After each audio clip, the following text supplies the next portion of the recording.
Je suis arrivée pour Noël comme chaque année. On pourrait croire qu'une maison ouvre ses bras à celui qui revient. Mais elle m'a regardé droit dans les yeux et m'a dit « Désolée, je crois que vous vous êtes trompé de maison. » Je suis restée figée, le froid me mordant à travers mon manteau, ma respiration formant des nuages épais, mes doigts engourdis dans mes gants. J'ai frappé une fois, puis sonné à la porte. À l'intérieur, les lumières de Noël scintillaient. Des rires s'échappaient, chauds, dorés, comme du miel qui s'écoule à travers les murs. J'ai aperçu son ombre derrière la vitre. Puis la porte s'est ouverte, mais pas pour moi. « Je ne vous reconnais pas, dit-elle, d'une voix calme comme du verre, mais glaciale. Tu es sérieuse. » J'ai cligné des yeux. C'est moi. La porte s'est refermée, pas claquée, juste ce bruit sec, définitif. Le son a résonné dans ma poitrine. J'ai reculé dans le froid mordant. Pendant une seconde, j'ai cru à une blague, une mauvaise farce. Mais j'ai entendu. Les rires étouffés, les verres qui s'entrechoquent, la chaleur d'une famille qui s'épanouissait sans moi. Mon téléphone a vibré dans ma poche. Son nom s'est affiché. J'ai décroché, la voix tendue. « Ne sois pas vexé, dit-il, comme s'il me faisait une faveur. Tu sais bien qu'on ne pouvait pas te laisser entrer. »« Quoi ?» ai-je murmuré, fixant les fenêtres illuminées, la vue brouillée par les larmes. « C'est compliqué, » ajouta-t-il. « Ne fais pas de scandale. » Un scandale. Ma voix s'est brisée, mais tout ce que j'entendais, c'était le silence glacial. J'ai raccroché. Je suis restée près de ma voiture, contemplant la maison que j'avais aidé à sauver. L'an dernier, quand l'argent manquait, c'était mon salaire qui gardait ce toit au-dessus de leur tête. Quand les fins de mois étaient difficiles, je payais les courses, les factures, les cadeaux de Noël. J'étais l'enfant réparateur, le filet de sécurité invisible. Des années de soirées à sauter le dîner, mangeant des nouilles instantanées dans mon minuscule studio, enchaînant 2 emplois. Ils appelaient ça de la chance. Moi, j'appelais ça des sacrifices. Tu peux aider pour l'électricité? Il a encore besoin d'essence. Tu peux l'avancer? Ton père est stressé. Tu pourrais aider pour l'hypothèque? Un peu ici, un peu là. Des années à être leur banque, leur filet de sécurité, leur famille invisible. Je me souviens encore du dernier repas de Noël. J'ai payé la dinde, les tartes, même le vin raffiné. Mais au moment de la photo de famille, on m'a repoussé. Juste la famille, a-t-elle dit, en me confiant l'appareil photo d'un geste léger. J'ai ri, comme si ce n'était qu'une petite pique, un malentendu. Mais ensuite, les cadeaux ont cessé de m'atteindre. Lui, il a eu une voiture neuve pour son anniversaire. Un cadeau d'eux. Quand j'ai demandé pourquoi pas moi, elle a souri. Tu n'as jamais eu besoin de rien. Tu es tellement indépendant. Indépendant. Le mot poli pour dire seul. Les chuchotements ont commencé. Les plaisanteries derrière mon dos. Il croit qu'en payant 2-3 factures, il est des nôtres. Toujours à jeter son argent. Mais qu'a-t-il d'autre? Et son sourire, une lame. Il a du potentiel, mais s'il pouvait seulement soutenir un peu plus son frère. Soutenir? J'ai payé ses prêts étudiants, couvert son loyer, co-signé sa carte bancaire. Et quand j'ai évoqué mes propres difficultés, sa voix s'est faite basse, pleine de reproches. La famille, c'est le sacrifice.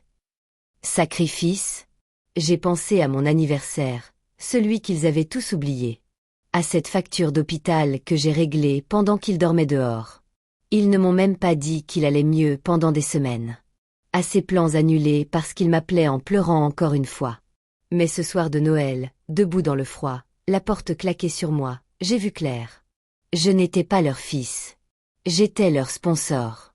Je me suis souvenu de l'argent glissé dans son sac à main, des réparations du toit que j'ai payé, de la fête d'anniversaire que j'ai financée. Fierté. Fierté de quoi? De leur dépendance à mes sacrifices? Et cette voix qui me hantait, il croit encore que payer un loyer lui donne une place parmi nous. Je suis rentrée dans mon petit appartement. Le sapin clignotait faiblement. Mon téléphone vibrait de messages, suppliques, reproches, exigences. Mais aucun mot d'excuse. Juste des ordres. Le lendemain matin, j'ai pris des décisions. J'ai annulé les virements automatiques, fermé le compte commun d'urgence, bloqué la carte essence qu'il utilisait. Chaque clic résonnait comme une porte qui se refermait. Définitif, net, sans regret. Le soir venu, mon téléphone hurlait de dizaines d'appels manqués, de messages par centaines. Je n'ai pas répondu. Je n'ai même pas regardé. Pour la première fois depuis des années, sous le froid, quelque chose de chaud a grandi en moi. La liberté. Ils ont explosé. Ces appels affolés. Que as-tu fait? Les factures ne sont pas payées. La carte ne marche plus. J'étais calme. Je l'ai fait. Tu ne peux pas nous faire ça. Je m'en fiche. Leur voix s'est brisée. Tu es égoïste. J'ai ri. Égoïste. Quand j'ai payé l'électricité. Quand j'ai couvert les médicaments. Quand j'ai payé son voyage de fin d'études. Tu ne peux pas nous le reprocher. Un cadeau, c'est donné librement. Un cadeau, oui. Mais ça, c'était exigé. Tu sais comme il a la vie dure. Dure? Je travaille 60 heures par semaine. Il joue à la console. Tu loues son potentiel, mais tu me traites comme un distributeur automatique. Ils ont crié encore, à propos du sacrifice familial. Alors sacrifiez quelque chose, ai-je répondu. Sacrifiez la voiture neuve. Sacrifiez vos vacances. Sacrifiez son combat et dites-lui de trouver un emploi. Il m'a appelé, furieux. Tu ne peux pas nous couper ainsi. On est une famille. Non. Plus maintenant. J'ai ri.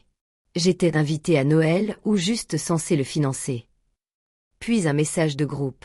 Réunion de famille maintenant. J'ai failli l'ignorer, mais une colère glaciale m'a poussé.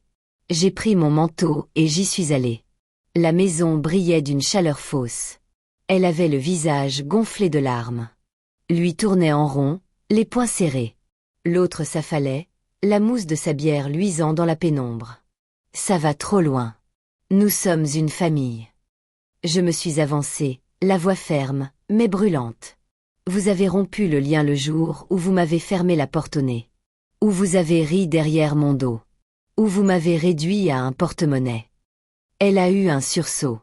Mais tu es notre fils, non. J'étais là pour le loyer, pour le toit, pour la voiture en panne.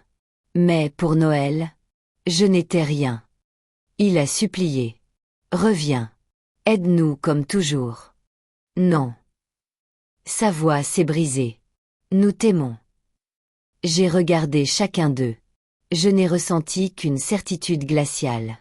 Vous aimez mon argent. Vous aimez mon argent. Moi, je n'étais qu'une commodité.